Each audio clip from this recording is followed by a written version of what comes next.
30 tahun, sebuah keluarga tinggal di rumah dinas tua ini. Dari luar, rumah itu tampak biasa, tenang, bahkan terlalu tenang. Tapi siapa sangka, di balik dinding yang lapuk itu, tersimpan rahasia kelam yang tak pernah terungkap. Setiap malam, ada suara langkah, ada bisikan, ada sosok yang tak pernah bisa dijelaskan. Warga sekitar pun tak berani mendekat setelah matahari terbenam. Inilah kisah nyata yang membuat bulu kuduk berdiri, 30 tahun tinggal di rumah dinas, rahasianya bikin merinding. Beranikah kalian mendengar rahasia di balik rumah itu? Pak Dharma, seorang pensiunan pegawai negeri, sudah 30 tahun tinggal di rumah dinas tua peninggalan kantor pemerintahan. Rumah itu berdiri kokoh, tapi sepi penghuni. Banyak yang bilang rumah itu angker, tapi bagi Pak Dharma dan keluarganya, rumah itu hanyalah tempat tinggal biasa. Seiring waktu, ia terbiasa dengan suara-suara aneh di malam hari, pintu berderit sendiri, atau bau bunga melati yang tiba-tiba muncul. Namun, warga sekitar tetap menjauh. Anak-anak tak pernah berani main ke pekarangan rumah itu. Mereka sering melihat bayangan putih berdiri di jendela kamar atas, padahal keluarga Pak Dharma jarang sekali menggunakan kamar tersebut. Pak Dharma hanya menganggap itu gosip kampung, sesuatu yang diciptakan untuk menakut-nakuti. Istrinya, Bu Rini, sesekali merasa resah. Setiap kali ia membersihkan kamar atas, ia mendengar suara langkah kaki di lantai meski tak ada siapapun. Tapi ia memilih diam, tidak ingin menakut-nakuti keluarganya. Ia hanya menutup kamar itu rapat-rapat, berharap tidak ada yang mengusiknya. Namun, sejak cucunya lahir dan sering menangis di malam hari, suasana rumah itu semakin ganjil. Tangisan bayi seolah memanggil sesuatu yang lama tersembunyi. Suatu malam, tangisan cucu Pak Dharma terdengar lebih keras dari biasanya. Bu Rini yang menggendongnya mendengar suara lirih dari kamar atas, seperti ada orang yang ikut menangis. Suaranya serupa bayi, lirih namun memilukan. Ia membeku, bulu kuduknya berdiri, lalu cepat-cepat membawa cucunya menjauh. Keesokan harinya, Pak Dharma memutuskan memeriksa kamar atas. Saat membuka pintu, udara dingin langsung menyergap. Debu tebal menyelimuti lantai, tapi ada jejak kaki kecil yang basah, seolah anak kecil baru saja berjalan di sana. Pak Dharma merinding, tapi ia berusaha menenangkan diri, mungkin tikus, katanya dalam hati, meski hatinya berdebar tak karuan. Malam berikutnya, suara tangisan itu muncul lagi.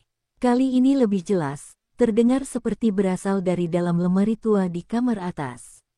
Bu Rini berani membuka lemari itu, namun ia hanya menemukan baju-baju kuno peninggalan orang yang pernah tinggal di sana dulu. Anehnya, bau anyir darah menyeruak, membuat perutnya mual. Sejak malam itu, kamar atas tidak lagi sekadar kosong. Kini, seluruh keluarga sering mendengar langkah kaki berlari-lari kecil di atas plafon, dan suara kursi bergeser sendiri di lantai atas meski kamar itu selalu terkunci. Suatu sore, tetangga lama yang sudah lama pindah, Bu Marni, datang berkunjung. Ia melihat rumah itu masih dihuni Pak Dharma dan keluarganya. Dengan wajah murung, ia berkata pelan, "Pak, rumah ini sebenarnya tidak seharusnya ditempati lama-lama." Pak Dharma terkejut, lalu bertanya maksudnya. Bu Marni akhirnya bercerita, 30 tahun lalu, sebelum rumah itu jadi rumah dinas, rumah tersebut adalah milik seorang pejabat yang tinggal bersama istri dan anak perempuannya. Namun suatu malam, seluruh keluarga itu ditemukan tewas mengenaskan, istrinya tergantung di kamar atas, anaknya terkubur di pekarangan belakang, dan sang pejabat hilang tanpa jejak. Rumah itu kemudian diambil alih pemerintah dan dijadikan rumah dinas, tapi hampir semua pegawai yang menempatinya tidak pernah betah lebih dari setahun. Banyak yang sakit, mendadak, keluarganya ketakutan, atau melihat penampakan menyeramkan. Hanya Pak Dharma yang bertahan paling lama, entah karena keberanian atau karena ia tidak pernah benar-benar mempercayai cerita-cerita itu. Namun, setelah tahu kisah kelam tersebut, Bu Rini mulai sadar, semua keanehan yang terjadi selama ini bukan kebetulan. Mereka sedang tinggal bersama roh-roh yang belum tenang. Beberapa hari setelah mendengar cerita Bu Marni, cucu Pak Darma menemukan sebuah boneka tua di halaman belakang.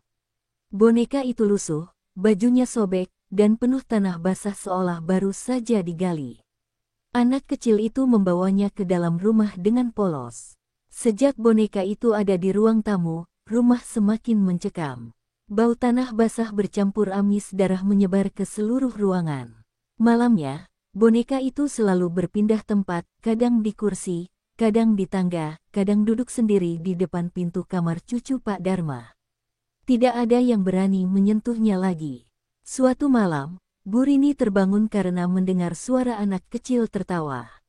Ia keluar kamar dan melihat boneka itu duduk di tangga dengan kepala sedikit miring, matanya menatap lurus ke arahnya. Bu Rini hampir pingsan, buru-buru berlari ke kamar dan mengunci pintu rapat-rapat. Pak Darma mencoba membuang boneka itu ke sungai keesokan harinya. Tapi anehnya, keesokan malamnya boneka itu kembali muncul di ruang tamu, basah kuyup namun tetap dengan tatapan yang sama. Sejak boneka itu kembali, rumah dinas itu tak pernah lagi tenang. Malam-malam penuh dengan suara ketukan di pintu, jendela bergetar, hingga suara seseorang menyapu lantai di kamar atas. Padahal tidak ada satupun yang berani ke sana. Suara tangisan bayi juga semakin sering terdengar. Cucu Pak Darma pun kerap menoleh ke arah kosong sambil tertawa-tawa seakan sedang bermain dengan sesuatu yang tak terlihat. Kadang ia mengulurkan tangannya ke udara, seolah ada yang menggenggamnya. Hal ini membuat seluruh keluarga ketakutan, tapi tidak tahu harus berbuat apa. Pada suatu malam, listrik rumah tiba-tiba padam. Dalam gelap, terlihat sosok perempuan berambut panjang berdiri di ujung koridor. Wajahnya pucat, matanya hitam legam. Ia hanya berdiri diam menatap seluruh keluarga yang bersembunyi di ruang tengah. Tidak ada yang berani bergerak, hanya terdengar detak jantung masing-masing yang berpacu dengan rasa takut. Ketika listrik kembali menyala, sosok itu lenyap. Namun boneka itu kini duduk di kursi ruang tamu, dengan baju basah penuh tanah, seolah baru saja keluar dari kubur. Pak Darma akhirnya memutuskan menggali halaman belakang, tepat di tempat cucunya menemukan boneka. Dengan bantuan seorang tetangga, ia mulai menggali tanah yang keras. Namun semakin dalam digali, bau busuk semakin menyengat. Tak lama, cangkulnya mengenai sesuatu yang lunak. Saat tanah disingkirkan, mereka menemukan kain lusuh terikat seperti kafan. Di dalamnya terdapat tulang belulang kecil, tulang anak-anak. Semua orang yang hadir tercekat, merinding hingga ke tulang. Pak Darma akhirnya mengerti. Boneka itu bukan sekadar mainan tua. Itu milik anak yang dibunuh puluhan tahun lalu dan dikubur di sana. Arwahnya masih gentayangan, menuntut balas. Malam itu, suara tangisan anak kecil terdengar semakin jelas di dalam rumah. Bukan lagi samar, melainkan nyaring dan memilukan, membuat semua yang mendengar menangis tanpa sadar. Malam setelah penggalian itu, Bu Rini bermimpi didatangi seorang anak kecil berambut panjang, wajahnya pucat penuh tanah. Anak itu berkata dengan suara parau, "Aku tidak pernah tidur, aku menunggu ayahku kembali." Bu Rini terbangun dengan air mata. Ia menceritakan mimpinya kepada Pak Darma, dan keduanya menyadari bahwa rahasia rumah dinas ini bukan sekadar kisah lama. Arwah anak itu masih menunggu ayahnya yang hilang. Dan selama rahasia kematian keluarganya tidak terungkap, rumah itu akan terus berhantu. Suara-suara semakin nyata, kursi bergeser, boneka tertawa, hingga bayangan sosok perempuan tergantung di kamar atas. Semua semakin jelas, seakan mereka ingin menunjukkan kebenaran. Pak Darma akhirnya bertekad, ia harus mengungkap misteri hilangnya sang ayah agar arwah keluarga itu bisa tenang. Namun ia tidak tahu, keputusan itu justru akan membuka pintu menuju teror yang lebih besar. Dengan bantuan arsip lama di kantor pemerintahan, Pak Darma menemukan kebenaran. Sang pejabat yang dulu tinggal di rumah itu ternyata membunuh istri dan anaknya sendiri karena gila jabatan. Setelah itu, ia menghilang tanpa jejak, meninggalkan rumah penuh darah. Pemerintah menutupi kasus itu agar tidak mencoreng nama. Saat Pak Dharma membaca dokumen itu di ruang tamu, boneka di kursi tiba-tiba menoleh sendiri ke arahnya. Lampu rumah berkedip-kedip, lalu padam. Dalam gelap, terdengar suara anak kecil berbisik, "Terima kasih, tapi aku masih menunggu ayahku." Tiba-tiba, suara langkah berat terdengar dari pintu depan. Sosok tinggi besar, samar, masuk dengan wajah gelap. Seluruh ruangan dipenuhi aroma darah, dan semua pintu terkunci rapat. Pak Dharma dan keluarganya hanya bisa memeluk satu sama lain sambil gemetar, menyadari mereka telah memanggil kembali sesuatu yang seharusnya tetap terkubur. Sejak malam itu, rumah dinas tersebut ditinggalkan. Namun, setiap orang yang lewat di depannya masih bisa mendengar suara tangisan anak kecil, tawa boneka, dan bayangan sosok perempuan di jendela kamar atas. Rahasianya tetap hidup, bikin siapapun yang tahu merinding ketakutan. 30 tahun, rahasia rumah dinas itu akhirnya terkuak. Tidak ada yang menyangka, di balik tembok tua dan lorong gelap, tersimpan kisah pilu sekaligus menyeramkan yang terus menghantui siapapun yang pernah tinggal di sana. Ingatlah, tidak semua tempat bisa ditinggali. Kadang, ada jiwa-jiwa yang tak pernah rela pergi, dan masih menunggu, menatap, bahkan mungkin sekarang sedang mengawasi kalian.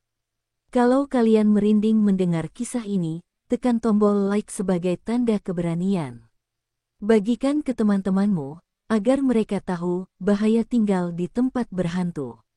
Dan jangan lupa subscribe channel ini, karena masih banyak kisah-kisah kelam yang akan membuat kalian tak bisa tidur malam. Sampai jumpa di kengerian berikutnya.